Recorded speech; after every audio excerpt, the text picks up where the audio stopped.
Hello, everybody. Hello, everybody. We're live. Just gotta wait here and check the audio. Let's see here. Chat, is the audio good? There's enough people in there at this point. Audio's good. I checked myself.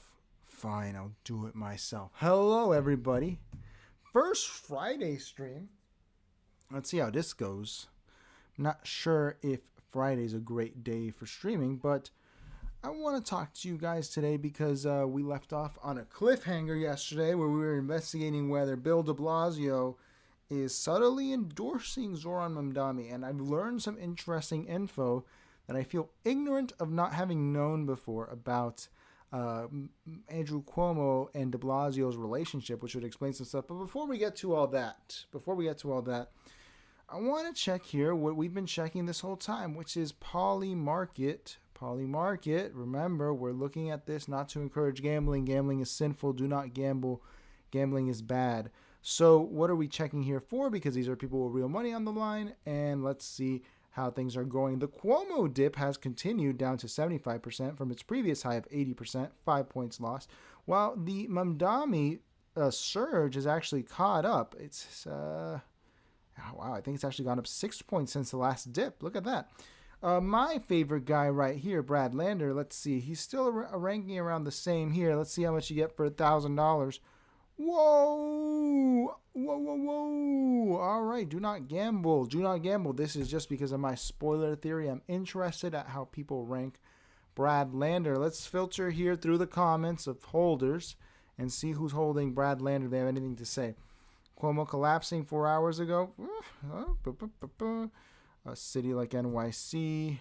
A socialist who wants to add. Zohran called for global J word against J word, saying globalize the I word. You know what to do. Lander wins. All right, and that's from yesterday.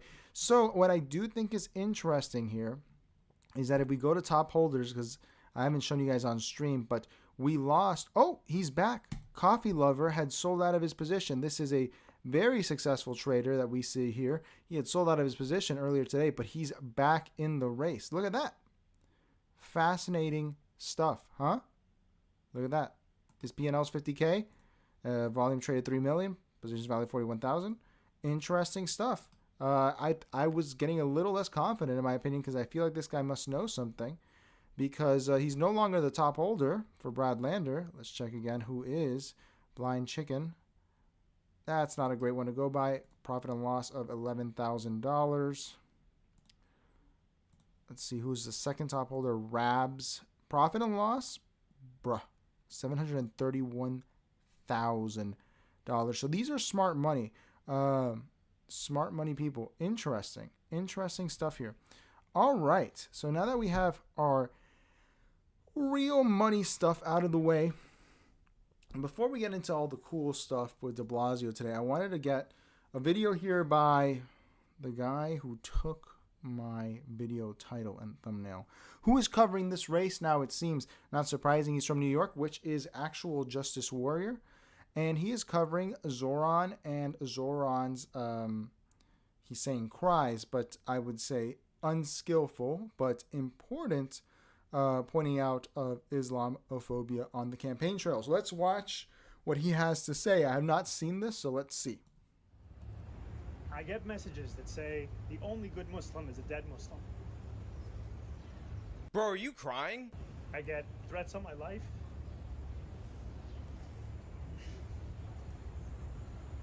On the people that I love. Is this guy legitimately crying? And I try not to talk about it. Yep, he's decided to go with the fake tears method as a way to distract from criticism, but what can you expect from a democratic socialist of an Islamic background but to pull the Islamophobia card in the 11th hour in order to avoid and duck criticism? In fact... Now, first of all, I'm not a fan of the word Islamophobia, and I'm not a woke kind of guy on these issues.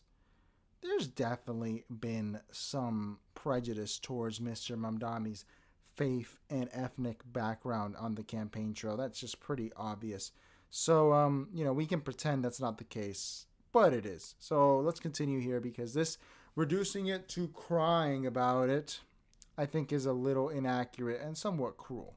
In our previous video that we released yesterday to the time that I'm recording this video, I said that he was going to do this exact same maneuver, and on top of everything else, 100% after he gets into office, if we are ever unfortunate enough for that to happen, he is going to pull a Sadiq Khan, where you run as this progressive, this absolute person. I'm glad he's saying it, because while I disagree, that's why it proves my point that the Mehdi Hassan interview was a mistake on the last night's stream when we watched it. Being compared to Sadiq Khan is probably the worst thing for Zohran right now, and this guy has caught on, and he's using it.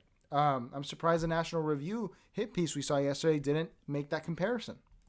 Who's not all that concerned with religion and whatnot, but then once you get into office, you start bitching and moaning about Islamophobia all over the place. This is the pattern that we see from these types of progressive candidates that also happen to be Muslim, even though they downplay their religious affiliation prior to getting into office, but as soon as they're there, that becomes the key component of their identity. Because this is exactly what Sadiq Khan did in London, where he runs as a progressive, he runs as a candidate for everyone, but as soon as he gets hit with some criticism, all of a sudden, the real issue is Islamophobia. The real problem is you're criticizing Muslims because Muslims never did anything wrong at any point in time in the history of this country or the world, and you're just being Islamophobic. You're just being an evil white racist, and that's supposedly the primary issue. And this, I do wonder if in New York this has a lot more play for some reason, not some reason, for the Twin Towers thing, right?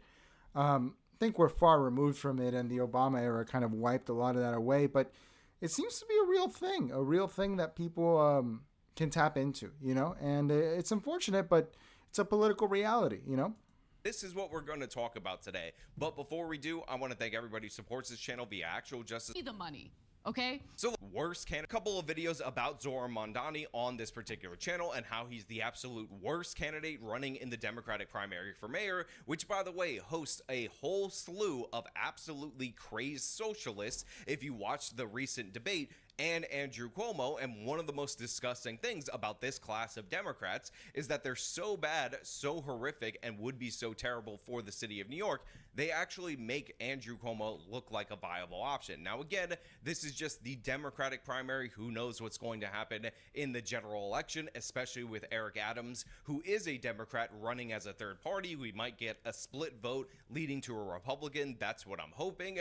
But as of right now, these candidates... There's no way any conservative is actually pushing that stuff about Republican winning. Curtis Silva as mayor is not going to happen. National Review, what we reviewed last night, their takedown of Mamdani, I don't think even that was pushing for a Republican. So this is just delusional tier stuff. Although he says it's a hope, so who knows?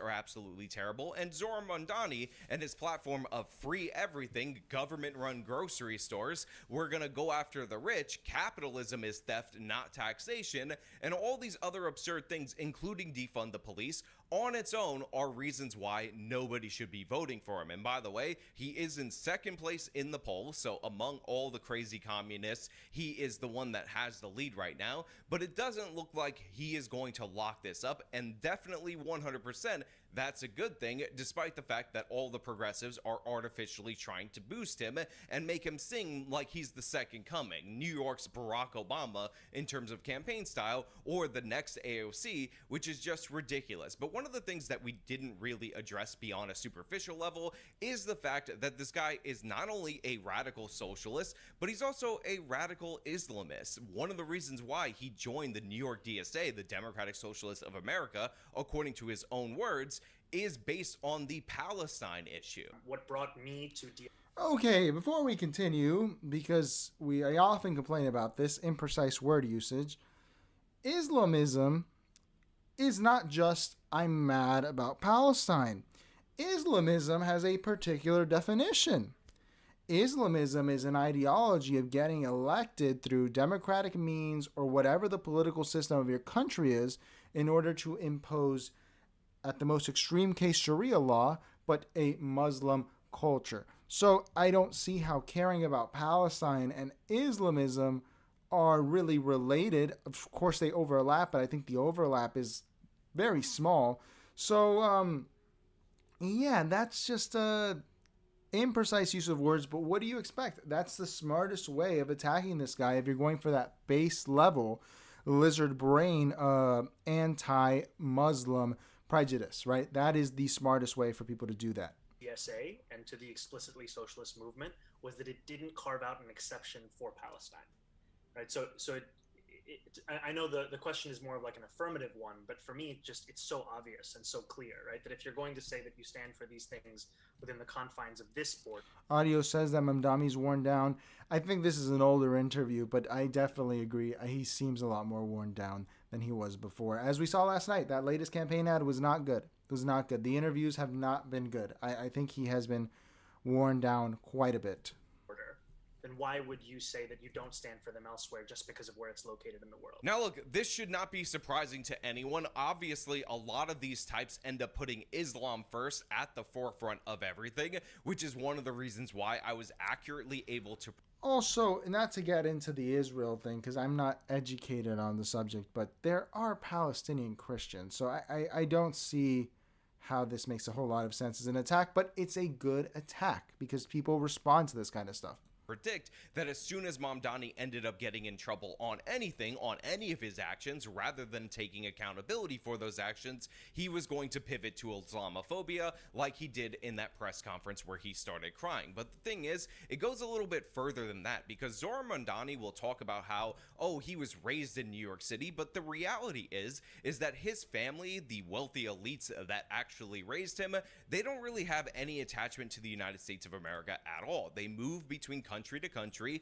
they work in international business, and one of the reasons why you know that being an American is not too much of a concern for Mamdani and, by the way, his family, is that this man has only been an American citizen since 2018. He was supposedly brought to New York City as a baby, as a 5, 6, 3-year-old, I don't even remember, and all that time throughout his life, he never decided to become an American citizen because it was not important to him until, of course, he decided that he was going to run for office and try to be this radical Islamist in government. And by the way, his most recent controversy is around the fact that he has basically embraced the globalized intifada kind of rhetoric from his DSA Antifa thug counterparts that are out there rioting in the streets. And the fact is, this is the unfortunate thing is that he may be saying a lot of propagandistic stuff, but Mamdani has played into this, unfortunately, in the way that he has not given good interviews. He has not given good ads as of recent. He has not.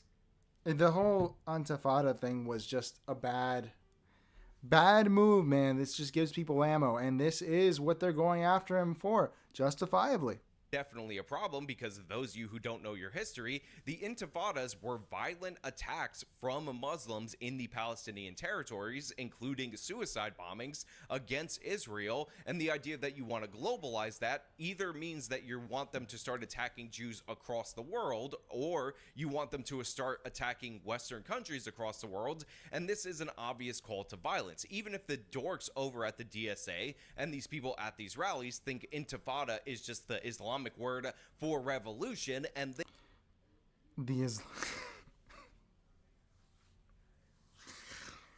I know it's stupid to get mad about stuff like this, but he means the Arabic word, not the Islamic word. Islam is a religion, not a language. But this sounds like 2004 stuff, man, and it works. It works. Otherwise, they wouldn't do it. They think that they're pushing the communist revolution. In reality, that's not the case, and you would expect... Also, if you know a little bit about history, Islam and communism, they don't really jive, man. Outside of the examples of, I don't know, South Yemen, which was 50 years ago. So, but this is an incoherent, but it works. Somebody, especially of a Muslim background, to be savvy enough to know not to embrace that terminology. But all of a sudden, Mamdani, who's been playing these games throughout his whole campaign, has decided that he's going to say he's not against policing anybody's words or rhetoric, making him the first left-wing progressive in the history of ever who doesn't care about rhetoric that could come off as offensive. I am someone who I would say am less comfortable with the idea of banning the use of certain words, and that I think it is more evocative of a Trump-style approach to how to lead a country. And I think especially when we've seen...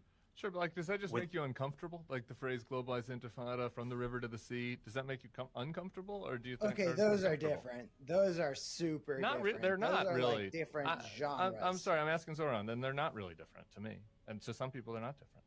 You know, I know people for whom those things mean very different things. And to me, ultimately, what I hear in so many is a desperate desire for equality and equal rights in standing up for Palestinian human rights. And I think what's difficult also is that the very word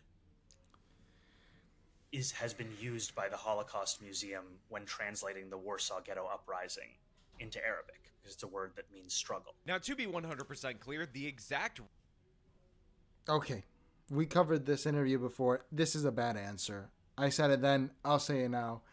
And it's a bad answer, as I predicted, because it results in this kind of criticism. And while this may be a YouTuber, this is a wider sentiment that is easily manipulated and used to cost Mamdani the election. So, like I said, it goes into my spoiler theory, my spoiler candidate theory, but just a theory. Reason that Mamdani did that crying press conference is because of what he said right there, and the response from the Holocaust Museum saying that that was absolutely not true and ridiculous in terms of a comparison, which should be obvious, but I feel like I need to state that for you guys because, again, this is what got him into so much trouble. Sure. And as a Muslim man who grew up post 9/11, I'm all too familiar in the way in which Arabic words can be twisted, can be distorted, can be used to justify any kind of meaning. Yeah. And I think that's where it leaves me with a sense that what we need to do is focus on keeping Jewish New Yorkers safe, and the question of the permissibility of language is something that I haven't. Now, again, my previous videos on Mamdani were all about his policies and the impact of his policies on New Yorkers, because I am a New Yorker, I'm an American, and I care about New York and I care about America well before I care about any foreign country. But the thing is, that is not true for Mamdani. He is the get Israel first type of candidate, and a perfect example of this is that at a forum, he said that he would honor a warrant to arrest Benjamin Netanyahu from the ICC, despite the fact that neither Israel nor the United States of America is a party to the ICC, and despite the fact that he's in favor of defunding the police for... I don't know why it would matter if Israel's a part of the ICC. He really fumbled this whole Israel issue, man. Like, there's no cope that you can use. Mamdani mishandled this terribly, terribly. For policing crimes that happen in New York City, and despite the fact that, again, New York City mayor is not a foreign policy position. Now, to the question around Benjamin Netanyahu, I was asked what I would do after he had just been issued an arrest warrant by the International Court of Justice. My answer is the same whether we are speaking about Vladimir Putin or Netanyahu. I think that this should be a city in compliance with international law, and we have seen other countries across the world who are signatories to the ICC state that they would honor that same request, be it Canada or other countries in Europe. And their honoring of it meant that Netanyahu did not travel there. So make no mistake about it, this guy's entire goal as mayor of New York City is to tear it down, try to build this Islamist socialist utopia, and of course he wants... I think he's calling him a Ba'athist, basically. He's calling him Saddam Hussein, right? I don't know, because it goes from communist to socialist to Islamist. So I guess he's calling him Saddam Hussein or Bashar al-Assad or... I don't know. That's an interesting... I mean, it's not even a Ba'athist, right? Because Ba'athist was Arab socialism, wasn't Islamic socialism. You know, someone who knows about this stuff is going to see through it, but everyone else, this works incredibly well on them, especially the liberal, who Mamdani needs to win this. wants to abuse his political power in order to create international incidents whenever Israeli officials visit the United Nations, which is also headquartered in New York City. It's absurd. It's absolutely insane. And when you add all that stuff up, people end up being curious about why he's doing all these things, so they start pressing him on the issue of him embracing this infatada terminology. But rather than take accountability, he does a press conference where he cries about the threats that he receives, about how, oh my god, there's so much Islamophobia out there, a la Sadiq Khan, in order to duck and avoid criticism, and it's absolutely embarrassing. Opportunity that there's no room for anti-Semitism in this city, in this country. And I've said that because that is something I personally believe. And ultimately, to your question of why not a more visceral reaction, part of it has been colored by the fact that when I speak, especially when I speak with emotion, I am then characterized by those same rivals as being a monster, as being at the gates, language that describes almost a barbarian looking to dismantle civilization. And part of this is the very sad burden of what it means to be the first Muslim candidate to run for mayor. I mean, guys, come on. People are pressing him on why he embraced the term globalized intifada, why he's getting on all these radical trains and whatnot, and rather than tell the truth, which is if he were to disagree with the anti-Israel side even 1%, people will attack him. And by the way, this is evidenced by the fact that even though he said that Israel doesn't have a right to exist as a... Audio Vibe says, I can't believe you got me fully bought into the spoiler theory. You either have to believe he fumbled the bag really badly, Mamdani, or he's a spoiler. And I'm inclined towards the spoiler because this is all coming in at the end. You had high hopes. I didn't have high hopes, but I had hopes. I thought it'd be an interesting addition to the Democratic Party, but this is just... I really do see the spoiler theory making a lot more sense to me, at least. The Jewish state, him saying that Israel has any right to exist got him confronted on the street. I'm hearing Jews say free Palestine, but also Israel has the right to exist. Don't be hypocritical. Don't be hypocritical and say free Palestine when you're also defending the right for Israel to exist. It does not have the right to exist. It does not have the right to exist. It's not your land to say it has the right to exist. He instead here is pretending that the... That's just terrible. If you wanted him to win, you should have tackled that guy. Damn, those are bad optics, man. Real reason he wasn't saying anything about this, the real reason he wasn't calling out the absolute craziness on his own side on this particular issue is that if he said anti-Semitism is bad and he called it out and called out representations of it from his own side, what would actually happen is that you would see him as a barbarian, because I don't know if you guys know this, I don't know if you guys are aware of this, Mamdani is the first Muslim candidate that is running for New York City mayor, and you're just so Islamophobic that you would not be able to think that he's not a barbarian if he actually called out the radicals on his own side on this particular issue. You know what I mean? Like, that makes sense, right? That's a sensible position according to Mamdani, and again, according to you, if you're an absolute idiot and you believe in this nonsense. And part of this is the very sad burden of what it means to be the first Muslim candidate to run for mayor, is to deal with dehumanizing language, to deal with a former governor who doesn't even view Muslims as being a part of this city sufficient that he would visit a mosque in the more than 10 years. And it pains me to be called an anti-Semite. It pains me to be painted as if I am somehow in opposition to the very Jewish New Yorkers that I know and love and that are such a key part of this city.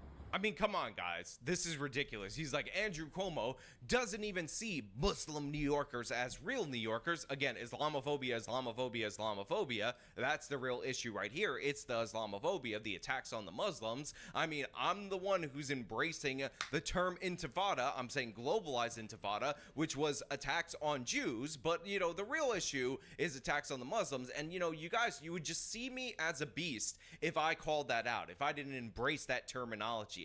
That's the real issue, is the fact that you guys hate the Muzzies. You're the real issue. You're the real problem. It's just your Islamophobia is so hardcore. What are we ever going to do about the problem that you have? And yet I know that when I share that emotion, I continue to face a language as if I am a beast. And it takes a toll to wake up in the morning and read messages that say things like,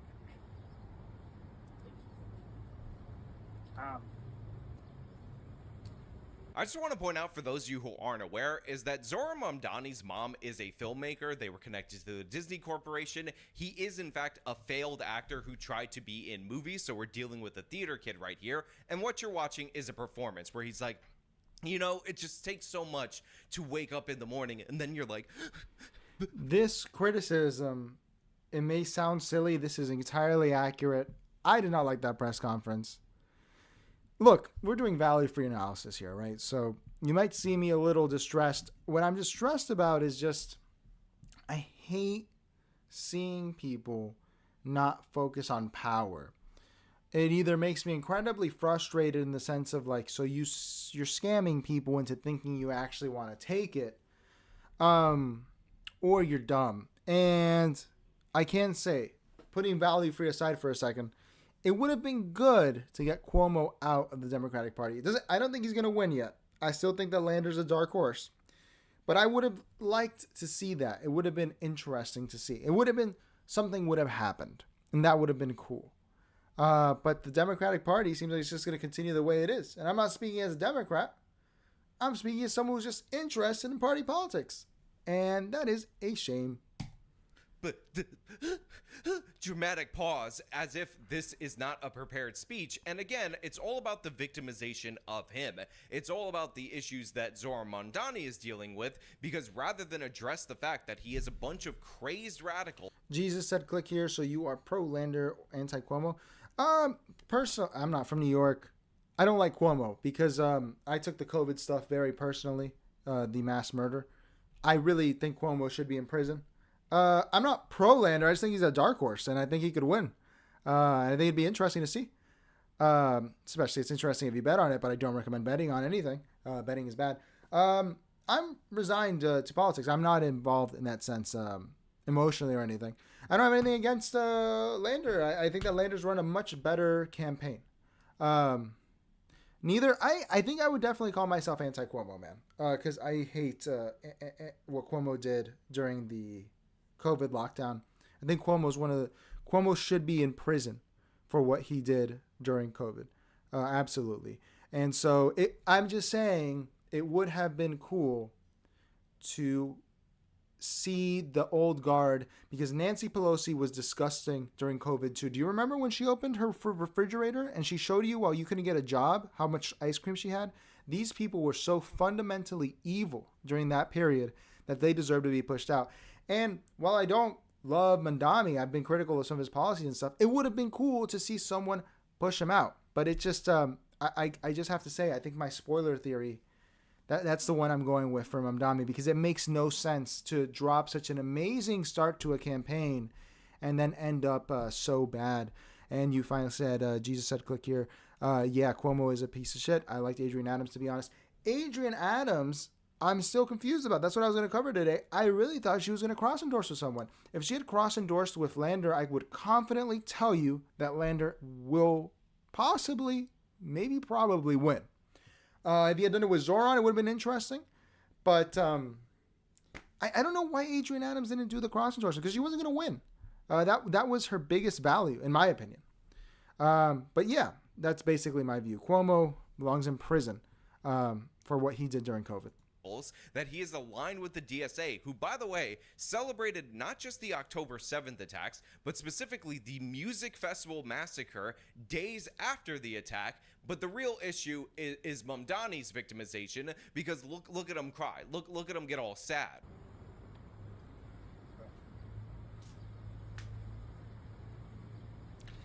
This is just so bad. We said it on yesterday's stream, man. But this is just so bad. I don't know why he did this. Such a bad performance. He has to be a spoiler. She is holding out for Cuomo.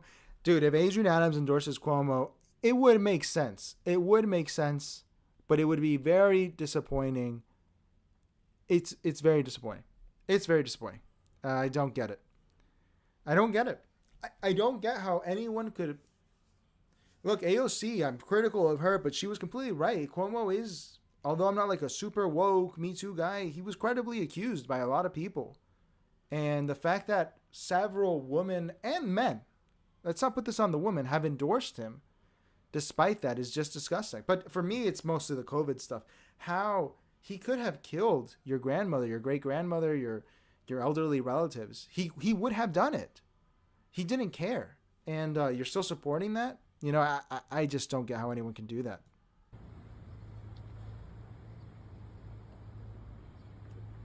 I get messages that say the only good Muslim is a dead Muslim.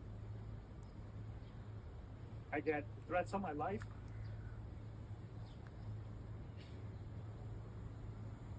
On the people that I love. All right, this is too much for me to watch. My focus is unacceptable in every regard and should not happen in American politics. Okay, so he just goes on here with the anti-Muslim stuff mostly. Good attack. Got to give him a good attack. Good attack. G said, click here, said he's a predator, no doubt. No doubt he's a predator because he behaved in a very strange way. So, let's talk about the subject of the video. Now that we have this out of the way, which is de Blasio, who I had been talking about throughout all these streams, and I was confused about where de Blasio was in on all of this, because de Blasio, despite being incredibly unpopular, I think he did something, he was mayor, so he has some influence. And I didn't know this, but de Blasio hates Andrew Cuomo, which would explain the video we started yesterday that we're going to finish today, where he is very critical of Cuomo. So let's see here. This is the background context. I didn't know this before yesterday, but let's watch it. I'm not from New York. Sorry. Now, many wonder if the mayor will pay a price for his candid remarks. CBS 2's political reporter, Marsha Kramer, has the story. Drop kick by the mayor, stunningly slammed to the mat. Will Governor Cuomo deliver an uppercut to the jaw of the pugilist known as Brooklyn Bill de Blasio? First rule of New York politics is never underestimate any Cuomo, especially Andrew. The New York political world is still in shock over the mayor's decision to take on the state's 800-pound gorilla, to say he is vengeful and often works against the best interests of New York City. De Blasio knew he could pay a price.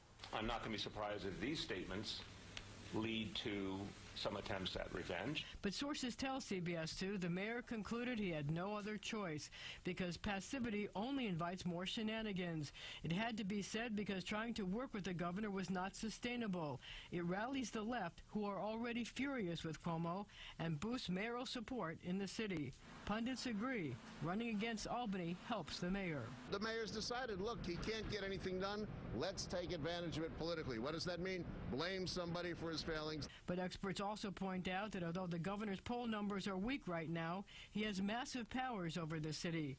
Behind the scenes, with nary a word said publicly, he can do all kinds of things, like appoint a special prosecutor to investigate any city agency, even the mayor.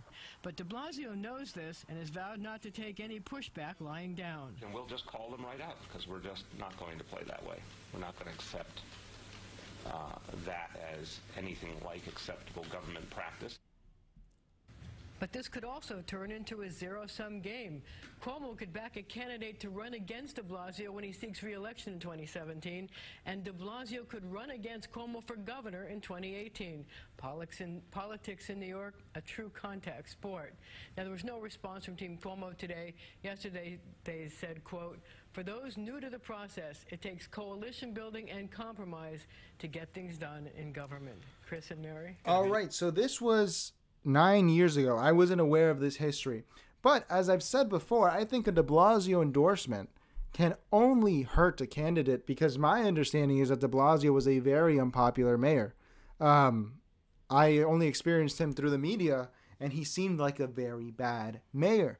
So the fact that, let's continue here from yesterday, I think he subtly he already endorsed in this video at least, which came out yesterday, Zohran's bus program. I think that only hurts Zohran. I don't think it helps him at all. Is pre-K, 3K could not exist other than as a universal entitlement. In other words, the rollout, and it would have been problematic in 1,000 different ways if you tried to means test it in any way. And I never thought we should. I agree with you. And I feel the same way about these buses. You know, it's like you can't do a couple of experimental lines. Either you make the system free or it's not free. If it's you can phase it in. I think because this is, with pre-K for all, we went blitzed over 2 years. We brought it to full strength. With 3K, we didn't have the money at first. We did it in phases. We chose a couple of districts, one in Brownsville, one in South Bronx, that were in greatest need, and then another district, another district, another district. Senator Khan says, what are the current poll predictions? If you're new to the channel, we don't use polls here in the traditional sense. We go here with the polls that have money behind them because these are obviously more relevant because people are confident in them. So let's check Polymarket. We did at the beginning of the stream. Let's see if anything's changed. So at the moment, again, it's ranked choice voting, so it's different. This does not necessarily mean he's going to win. We have a Cuomo dip after a sharp rise from 59% on the 12th of June. He had risen all the way up to 81% chance on the 18th, and now is down to 76.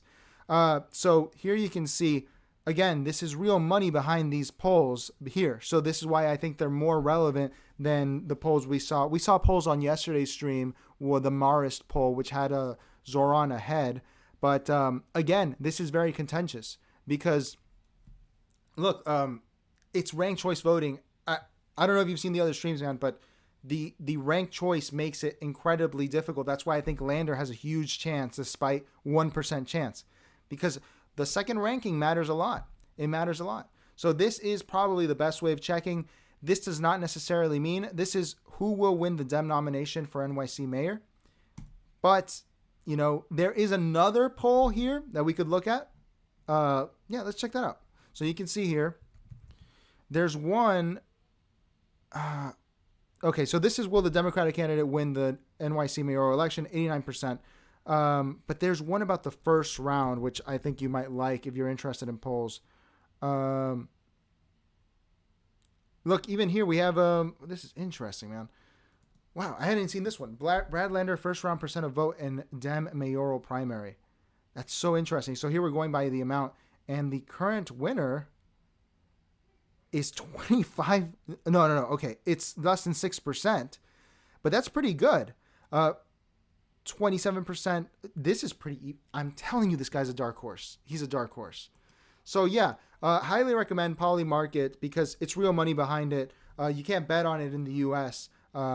Although it's not illegal for you to bet on it as a U.S. citizen, but highly recommend it because there's real money behind it. There's one about who will, if someone will win in the first round, and that one I think is resoundingly no. So it's interesting.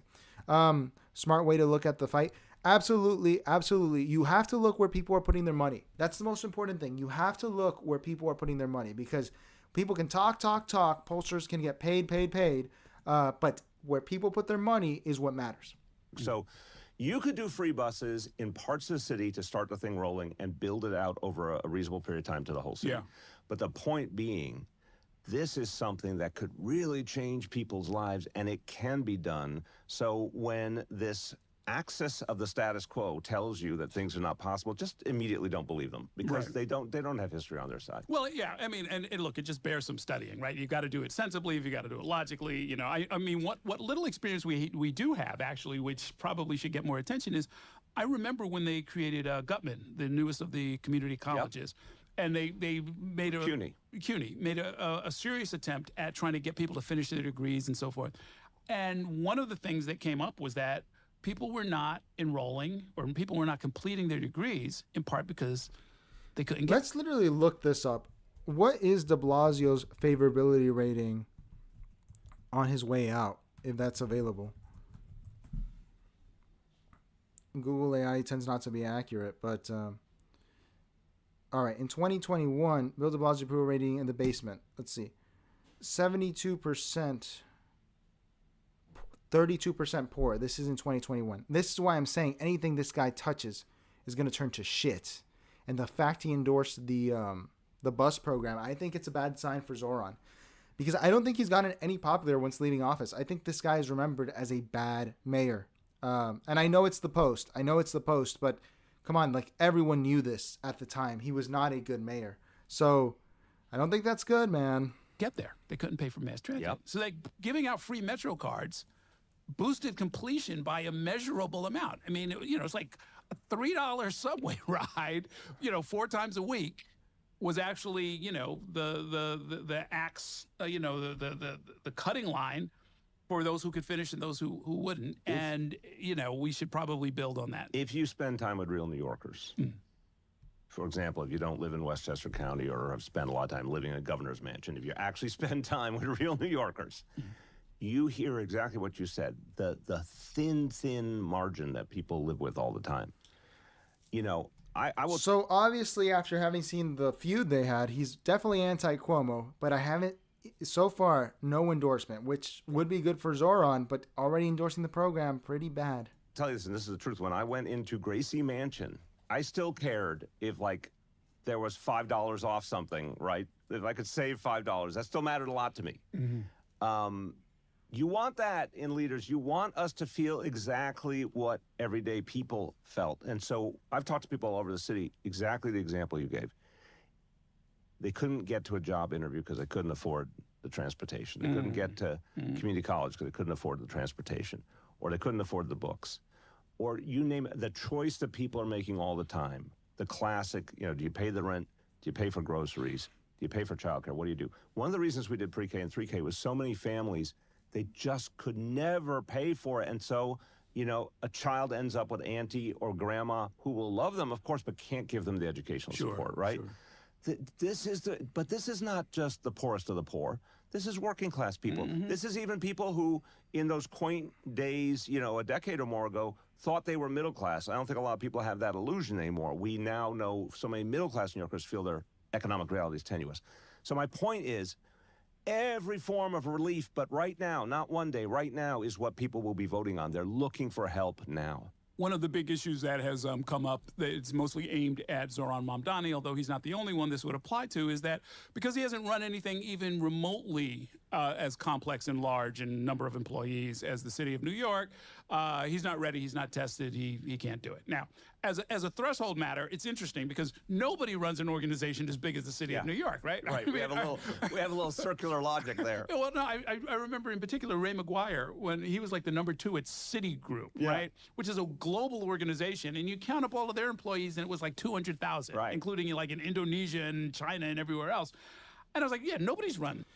Sanger asked, what do you think will be that one thing that really gets Zohran in the lead? What are the factors that really make him give the edge from this point on? Sanger, honestly, I don't think he can get in the lead. I think that he's going to lose. I think that he's handled himself very poorly with the Israel issue in these last couple of days. And it's suspicious to me how badly he's handled it after running an amazing campaign. And I'm not saying this because you should care about the Israel issue. I personally, I know nothing about it. It's not really my thing. But I know that it seems to affect voting patterns in New York, and he has handled it very, very poorly. He could have done some... The press conference... Well, you should watch yesterday's stream because we really went into it.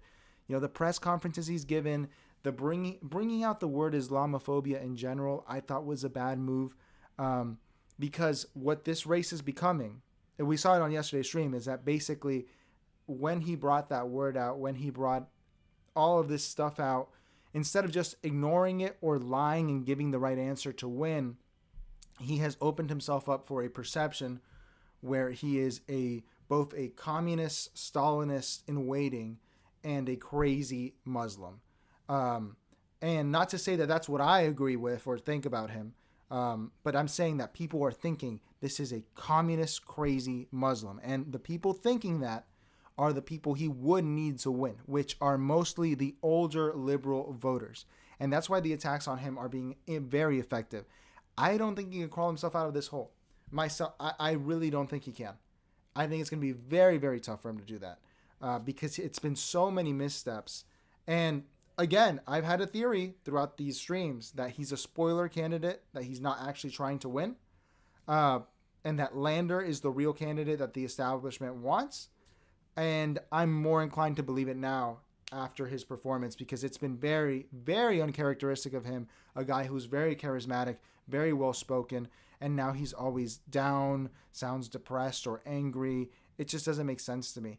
And I think that issue really has neutered the campaign, unfortunately. It has really cut the Achilles heel of it. And I say unfortunately because we try to do value-free analysis here. We try to not take sides or anything. But as I said, it would have been cool to see Andrew Cuomo lose. And however, Brad Lander may win. And I think I think Brad Lander has a 20% chance of winning, which is a fifth. That's a lot. Nobody's run anything as big as the city. On the other hand, there are some distinctions to be made here. Now, in your case, I guess the biggest thing you had run at that point was the public advocate's office. Well, no, I had public advocate's office. I had run the... And by the way, let's pause here. This is a tacit endorsement of Zohran, and I think that this is bad. He's been doing this throughout the whole interview because we started yesterday, and that sounds like a tacit endorsement, and this is not a guy you want a tacit or real endorsement from. This is Bill de Blasio. In a different sense, the 2000 Hillary Clinton Senate campaign, I had been the regional administrator for HUD for a couple of years. Maximum employees in whatever job? Probably, it's either HUD or the Hillary campaign, somewhere between 50 and 100, so it's not a lot, obviously. Right. But here's the point I would make. I'm going to take you back to one of our better mayors, even though I think his last term was not so good. But Ed Koch did some really great things, particularly on affordable housing. What had he done before? He was a reformist district leader. That's how he came to fame, taking on Carmine DeSapio, one of my favorite names in your political history. And then he was a congressman with a few office staff in New York and a few in Washington. He actually turned out in many ways to be a very good manager and administrator. A lot of people would say he's one of the best examples. The very best example of all time, there's only one, Fiorello, was a congressman. Yeah. So it makes no sense to say, and by the way, Mike Bloomberg, he ran a big company. He did some good things for the city. He also doubled down on the status quo and made sure that we didn't address income inequality in the city. Mike Bloomberg set us back in a lot of ways. So Rudy Giuliani set us back in some ways, did some other things too. You can't say there's this perfect model of experience that makes you a right to be mayor, and that experience is value neutral. Let's take it back to the New York Times editorial board. Their subtextual message: vote for the corrupt experience guy. Vote for... I think that interpretation of the New York Times editorial board is wrong. I think they were saying vote for Lander. We went through that 2 streams ago. I understand why de Blasio's saying this, because he hates Cuomo. But that's not what the NYT was saying, in my opinion. They were saying vote for Lander because they used very negative words about Cuomo. For Cuomo, and I said during the debate, the experience Cuomo's talking about, if that means harassing his female staff members and sending seniors to their death and lying about it, that's not experience I want. So this is not the guy to talk about COVID either, because he handled it horribly too. Sanger says, yeah, that makes sense. He's in a tough spot. New York is just that way. You got to think like you are in the middle of the Diamond District to win it. I'm not sure. Look, this is from my ignorance to an extent, but I'm not sure if that even is the case in the sense of, because we looked it up on another stream. So the Jewish population of New York is high. It's 10%. Now, the population, the younger generation, which we'd have to look even more into the demographics, I don't think that Israel is the top issue for them. And from covering this, I've learned I think the Israel issue is top for the older liberal voter, whether they're Jewish or not. And that's why, because Zohran was just speaking to his base the whole time, which was good because he activated them and they came out to vote, the young people. But he really had to go after these other people that vote as well and who have someone to vote for, who is Andrew Cuomo, and who they will not rank Zohran as number 2. I don't think that the Cuomo voter has anyone to rank after Cuomo. So it makes it really, really hard for Zohran to win. I'm not even sure, again, that it has to do with the faith of voters. It's just the liberal mind is for they care about the Israeli issue, and he really had to have handled that better. Or alternate theory, this is all BS, what I'm saying right now, and it's a perception that's being built on us, like in a Baudrillardian postmodern way, and it actually doesn't matter, and the media says it matters, so we think it matters, but in reality, no one's voting for New York mayor based on Israel, which would actually make more sense to me, because why would you care about Israel for your local office?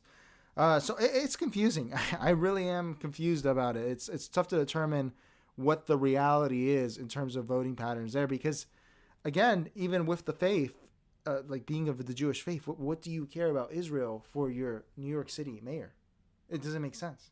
It just doesn't seem to me to be the top issue for you. He has no power over that. Well, here's my message about Zohran or about Brad Lander or about Adrian Adams. I like their values. I like their understanding of this city. I like their ability to want to move the levers of government. That's very interesting that he included Adams there. Zohran, Lander, and Adams. He just shot those 3 campaigns in the head by saying that. I don't think that this is good for any of those campaigns. But he's talked about Zohran the most, so it's most negative for him. The other names will be forgotten in the dust of saying that. Real change. And this notion that somehow change can't happen. We're being sold a bill of goods here. This is absolute. I'm sure I can't say bullshit on this. You can say whatever broadcast. you want. It's absolute bullshit. Thank you.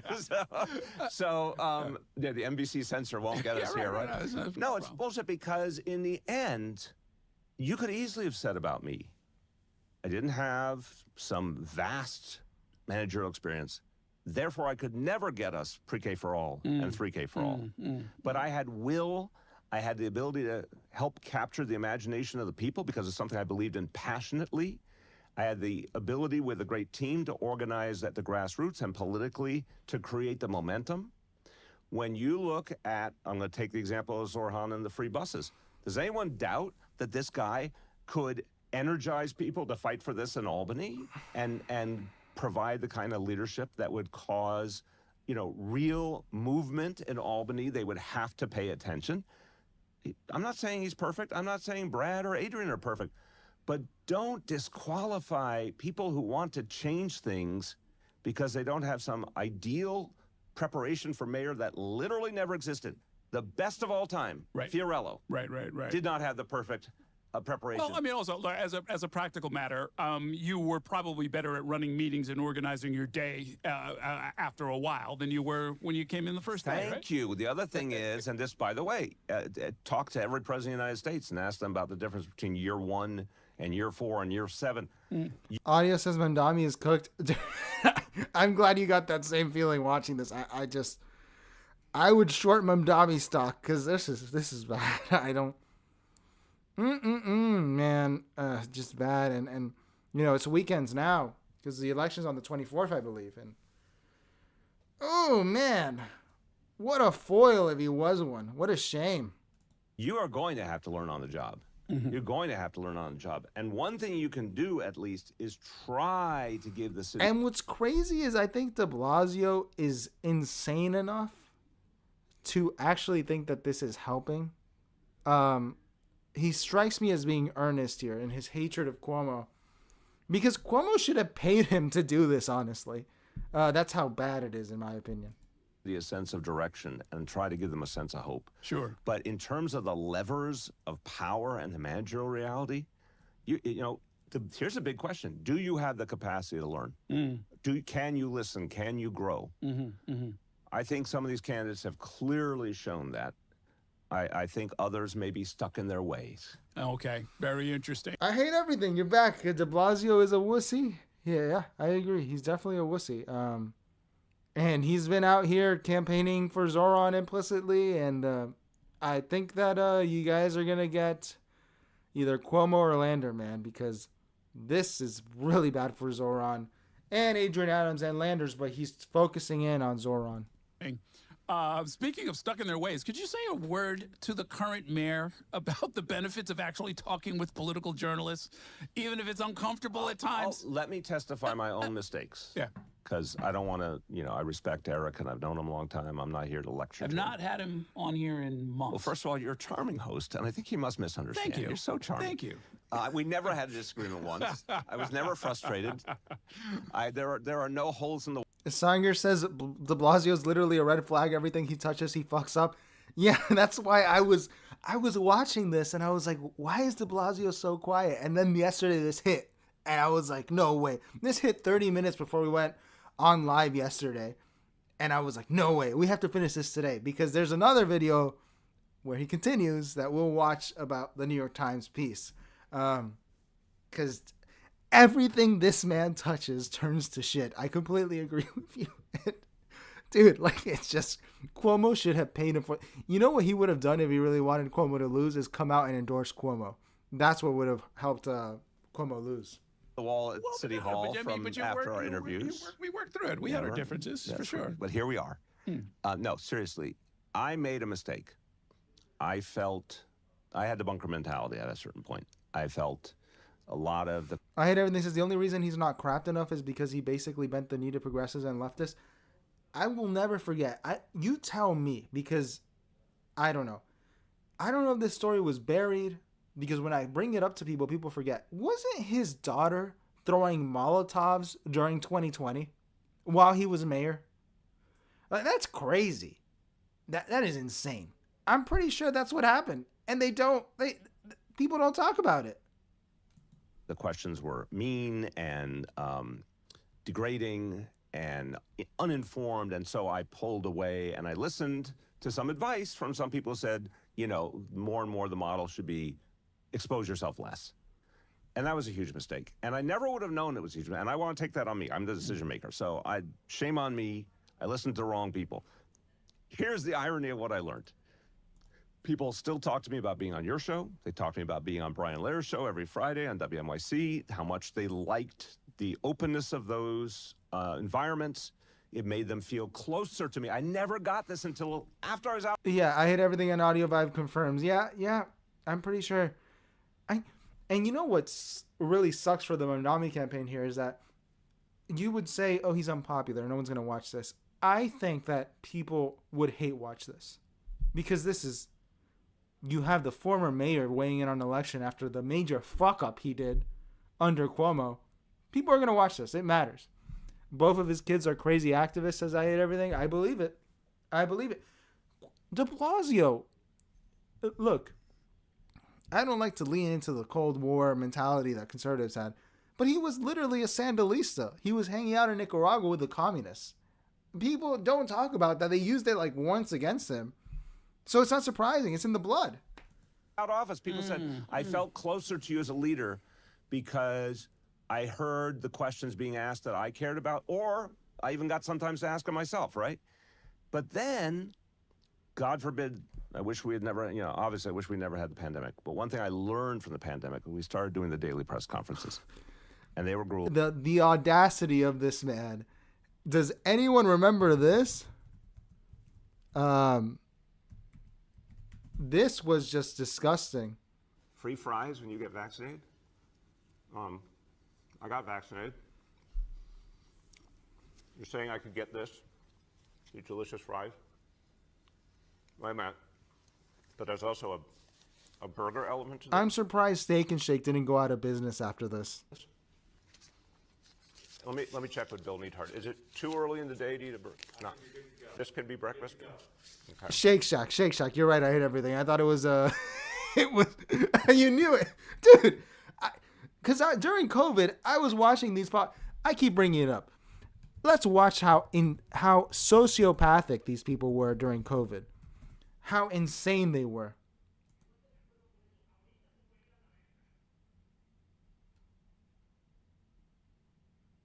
Oh, they're messing with it, right? They don't want you to see this because they don't want us to remember this.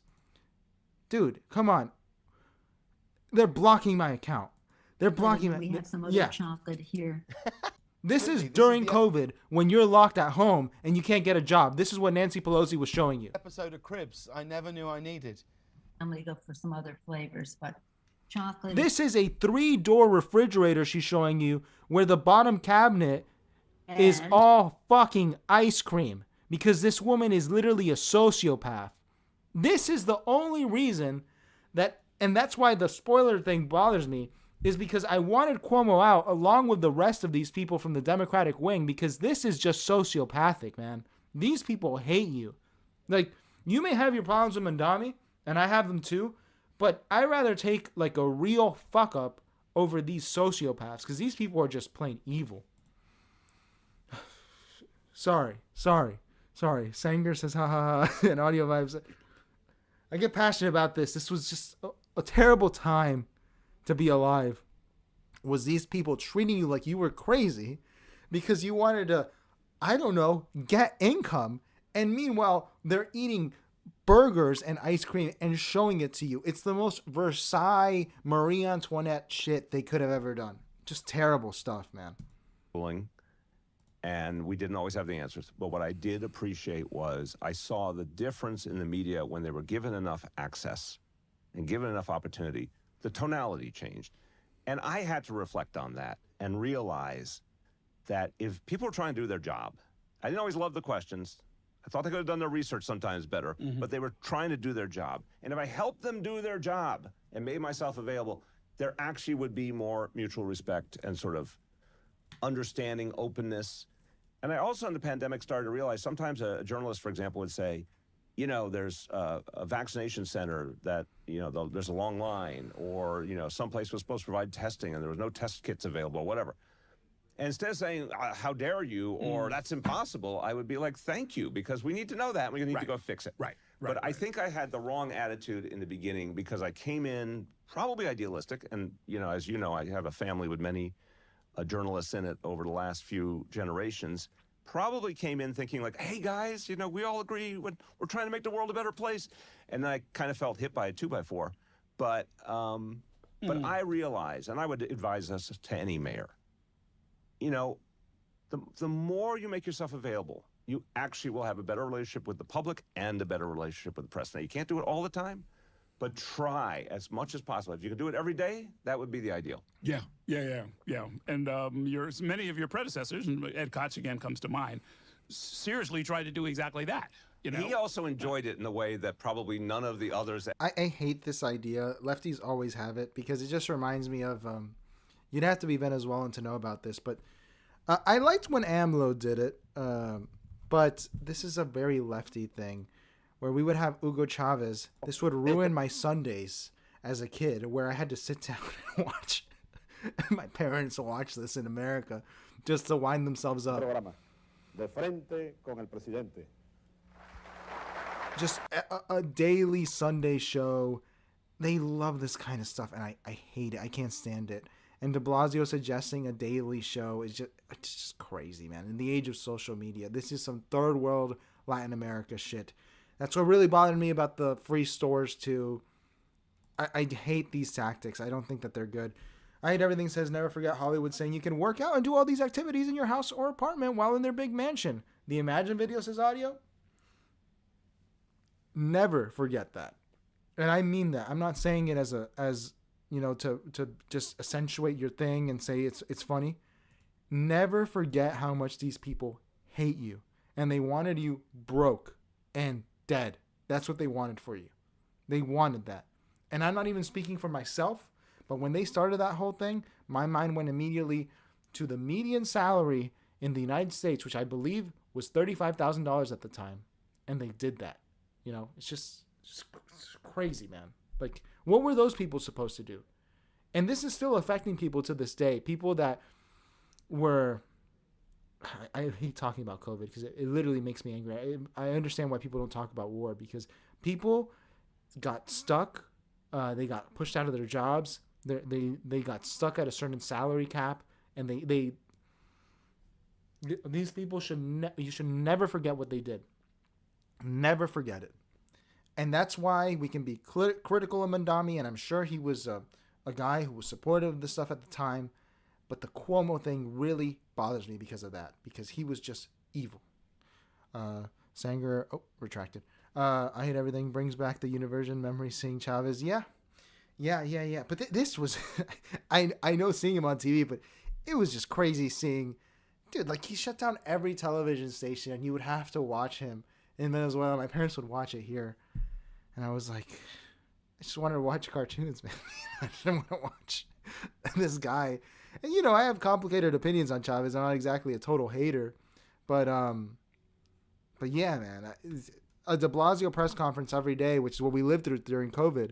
Imagine Mamdani doing that. Just insane. Ever could possibly compare That is true. That is true. But it worked. Right. It worked. One of my great memories as a Cub reporter, I think I was about 22. I just gotten out of college. And we started the old newspapers, community newspaper, the City Sun. Yeah. and he invited a bunch of us over for lunch at City Hall, down the spiral stairs. I don't know if you used it as a lunchroom, but he did. Yeah. And we had sandwiches, and Ben Ward was there. He's the police commissioner at the time. And he sat there and argued with a bunch of 20-something scrub reporters from a startup newspaper for about an hour and a half, you know? And he gave as good as he got. We went at it, you know? It was an interesting kind of a conversation, but a totally different era. He loved arguing. Yes. Yes. Yeah. Or including with himself. So now look, thinking back to 2013, and I moderated a bunch of forums that year. God off camera, help us. many of them off camera. I haven't recovered yet. Well, you settled on, here's how I remember it. You settled on 3 promises that yielded political benefits. You were going to end the stop and frisk era, tax the rich to pay for universal pre-kindergarten. I wrote this without notes, without research, and build 200,000 units of affordable housing. How did you develop those ideas? And I specifically would like you to help me confirm to my audience that there is a benefit to talking with these candidates early on and helping them shape a program, because sometimes it ends up becoming policy. I'll very quick on each of the 3. Stop and frisk, I'm public advocate. It was starting to emerge as an issue. I didn't really get it at first. And a minister in Queens, in Southeast Queens, said to me one day, more and more people in my community are talking about this. And he said, I didn't really get it until there was a community meeting called, and I was on my way to the community meeting. This guy was in his 50s or something. I know him early in 2013. He was like, he said, you're insane and don't do anything for... but that was to make a point. I was not going to only... I'm skipping ahead because this is about himself, and I don't want to hear about the de Blasio admin. Go to... over. There's a very good chance that there will be a Democratic nominee, a working families nominee, a Republican nominee that's already been determined, and people running on independent lines. Is this going to be a chaotic November, do you think? I think it's going to be a hard-fought November. I think it's going to be a real general election. Now, anything could happen. But, you know, any way you slice it, seeing how this Democratic primary is intensified, that's going to spill over into the general election. And I think what's actually happening is largely because there was so much distraction from Washington and from Trump. Literally only in the last week or 2 are people fully paying attention. It's almost like it just started and bang, it's going to be over on Tuesday. That's going to, I guarantee you, a lot of questions are being asked now. Tough questions, a lot of them directed at Andrew Cuomo rightfully, but also I'm someone who admires and appreciates Zohran, but there are real questions that will be asked of him. This ain't over. So I think... That's interesting. That's why I'm saying it's a tacit endorsement. I think he wants anyone but Cuomo. He's one of these ABC guys. I can see that. But that's interesting because if Zohran runs as a 3rd candidate, is it ranked choice for the general too? Because that'd be interesting. I think Cuomo would definitely take it if he's the Dem nominee, though, because even with ranked choice, a Silva voter is not going to rank Zohran, you know. I had everything says if you ask the average New Yorker, I'm pretty sure they would tell you they view Bloomberg better than de Blasio. And I really don't like Bloomberg as a smoker. You know, he really was American Stalin on that stuff. Bloomberg was the nanny state.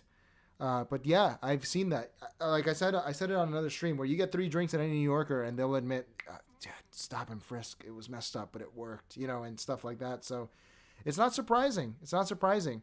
And I really don't like Bloomberg. I hate when people like him adjust term limits to get three administrations and stuff like that. Just because he just strikes me as such a bad guy on a personal level. And that's that nanny state stuff.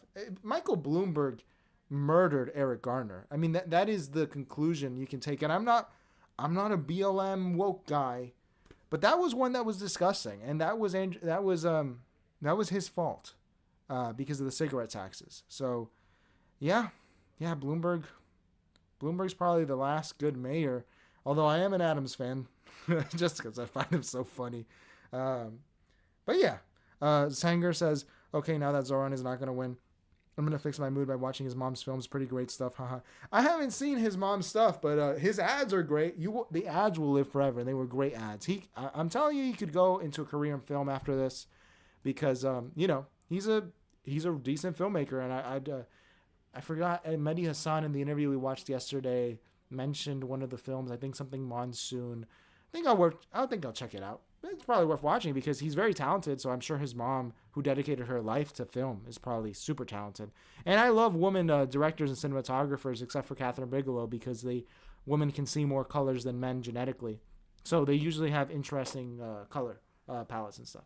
I think whatever that lineup is, the energy that just has finally been sparked now is going to carry over. And by the way, Eric Adams is a sitting mayor with a meaningful political base. And this ballgame ain't over for him either. So, I think a lot of us who care about politics were really distraught that, January through, say, April, it was way too quiet. It was probably the quietest mayoral election I've ever seen.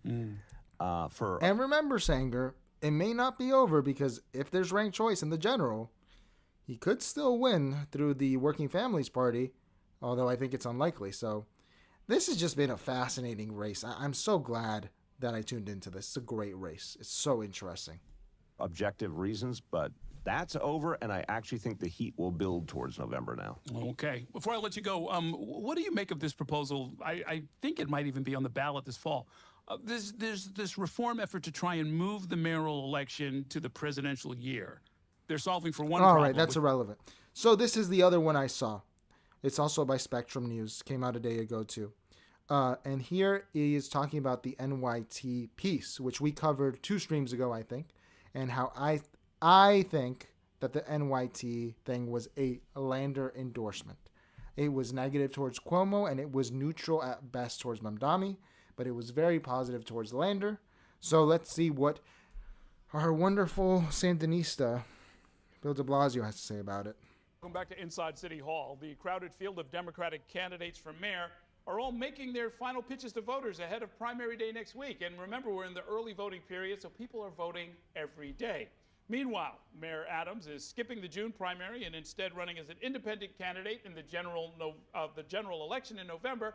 My next guest knows what it takes to emerge from a pack in the home stretch. This is former Mayor Bill de Blasio, who pulled that off in 2013. Welcome back to the program. Thank Good to see you. you, Errol. It feels like it should be Monday night. Yeah, really. Let's catch everybody up. What are you doing these days? I'm doing a little bit of everything. I've been teaching at several different universities on fellowships, speeches in various parts of the world. What is he teaching? Who's paying to get taught by Bill? Well, you know what? He won, so that's good enough. I mean, he could teach power politics. Yeah, I'd pay Bill de Blasio to tell me how to win an election. I would, because he won. And I respect winning. But damn, to be in the same room with this guy. A little bit of travel in there. Obviously been happy to be on different TV programs talking about the news, doing some consulting, a little everything. Okay, you're taking clients. We'll see. Okay. Depends on the situation. I hate everything says Lander feels like a sleazy car salesman. I agree with you. I think you were there when I covered that second debate, and I hate the way he talks and everything. But I think the NYT likes him. I think they like him. I think that he would be a good new establishment for the Dems in the establishment's view. Push out Cuomo, Pelosi, blah, blah, blah, and replace them with these Lander types, in my opinion. I think that Josh Shapiro's in that same vein. I think Josh Shapiro is being pushed for that same reason. Very good. Yeah. To my knowledge, you have not yet endorsed a candidate in the race for mayor. Correct. You're free to do so now? No, sir. Okay. But thank you for the opportunity. Okay, so it's not an endorsement. De Blasio, The Art of Not Getting Blamed for Anything. He should write that book. He should get Trump's ghostwriter to do that. Because, dude, he is the luckiest man in America. Honestly, it's kind of endearing. He's like the Arnold Schwarzenegger of the 2010s. He fucks up your city, and no one cares. He just disappears. Literally what Schwarzenegger did to California. It's crazy. Like, I really do respect it in some ways. Very generous. I assume most, if not all, of the candidates have reached out to you, or I've many had of them. a number of conversations. And what are you waiting for the last 100 hours or something? Or Well, I'm not going to endorse. I mean, lightning might strike, but right now I have no intention of endorsing. I don't think it would be productive. I think the important thing for me to do is, obviously, I am watching. This thing is not day by day anymore. It's hour by hour, the way it's evolving. And for anyone who thought we were going to have a boring primary, it ain't boring anymore. This is really tightened up. So I'm watching, and I'll make my own decisions. by Election Day, but I'm also going to be commenting on what I see because I hope it's somewhat helpful to voters as they're making their decisions. Well, what do you see? What is this race about? I think it's about affordability. I think some wanted to make it about crime and public safety. I'm not saying those aren't real issues, but clearly, thank God, there's been real improvement. You know, with every year since the pandemic, we've seen constant improvement. We're really largely back to where we were, thank God, and I'm proud of this. We had no thanks to him, but yeah, it's true. crime go down 6 years in a row pre-pandemic. We're back to that kind of reality by and large. Still some very real issues like retail theft that need to be dealt with. But big picture. Also, I think that's some deceptive prog thing because crime could only go down from the peak it was at. So overwhelming issue is affordability. And I mean, I talk to every kind of New Yorker who are just feeling this so deeply, Errol, that they cannot figure out between rent or mortgage, groceries, childcare, how they can make this puzzle somehow fit. And I think what's happening now is a bigger challenge than we've ever seen before. The pandemic and the inflation after really contributed to that. And folks are looking for an answer. I think it's a change election. I think they're not looking for the status quo or anything that's going to take them back to what was because it wasn't working for them.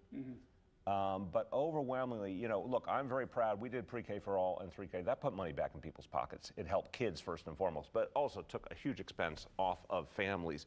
We did paid sick days. That helped people not have to miss their income if they were sick. We did a lot of affordable housing programs, things that were exactly about lowering and lessening that burden.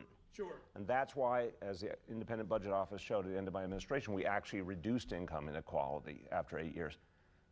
But now the crisis in some ways has deepened again. Well, I was going to say, I mean, you also, you know, there was the rent freeze. Yep. You also raised the minimum wage.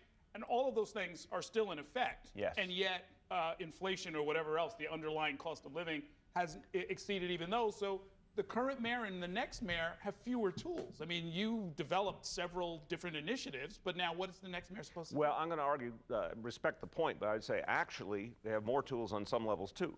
First of all, unfortunately, and I'm not saying this with any joy, during the pandemic, the rich really got richer. So if you're talking about tax fairness, if you're talking about asking the wealthy to pay their fair share in taxes, they have done better than ever.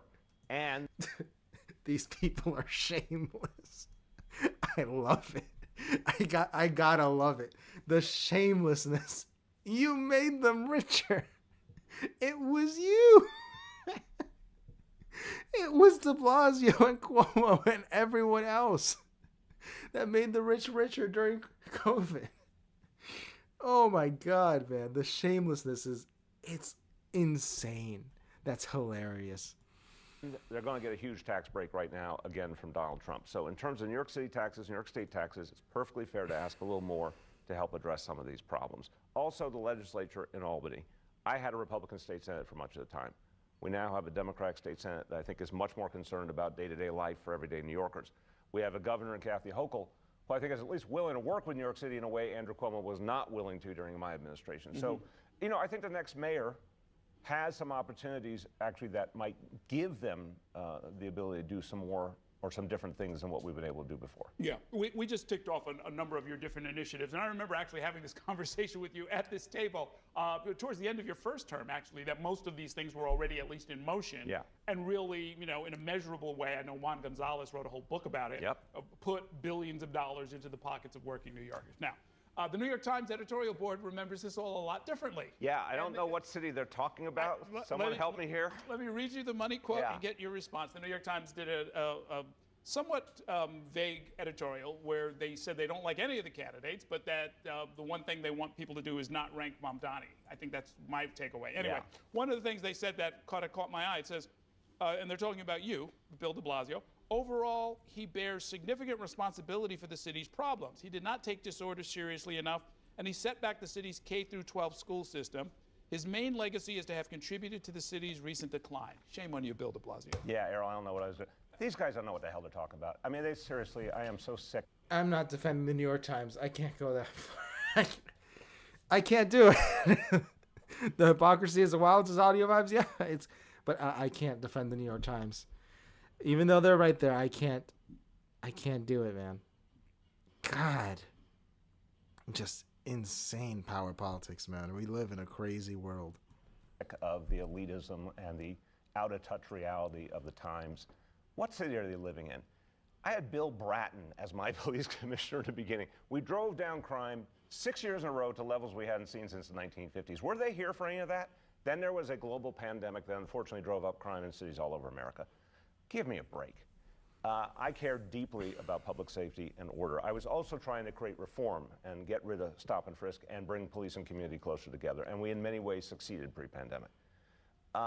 They also said at some point, Who cares pre-pandemic? They're judging the whole admin, and the admin was a disaster. This is probably the realest thing I've heard the NYT say. Yeah. That's when you're defending the paper that covered up the Stalin purges and the Holodomor.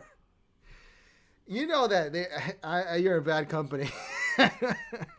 Somehow education got worse. Well, no, we got pre-K for all, we got 3K, and our test scores went up. So it's an invalid editorial, but much worse than what they said about me is they're basically saying, vote for the corrupt guy, Andrew Cuomo, vote for the guy we said was corrupt and should resign because he's more the status quo. He's more. And now de Blasio's right. This is just crazy. It's crazy, dude. This is like being in World War I or something. Like you're fighting for a trench and then you go back and then another trench and then you get drafted into another army. This is just crazy. It's insane. Or reliably, yes, he's reliably corrupt. He's reliably part of the problem that created the affordability crisis in New York City. He never helped us on affordable housing. He never helped us on homelessness. He took care all correct of his rich friends. So meanwhile, along comes, to their credit, Brad Lander, Adrian Adams, Zohran Mamdani, with, guess what, new ideas. Mm-hmm. And they say we could do something different. I'll use the case because they make this point in the editorial. They talk about free buses as some crazy Zohran notion, except for it's happening in various parts of the United States already. Sure. So they said the exact same thing about pre-K for all. They said when in the 2013 editorial, it was a pipe dream and it was unrealistic and that's why people shouldn't vote for me.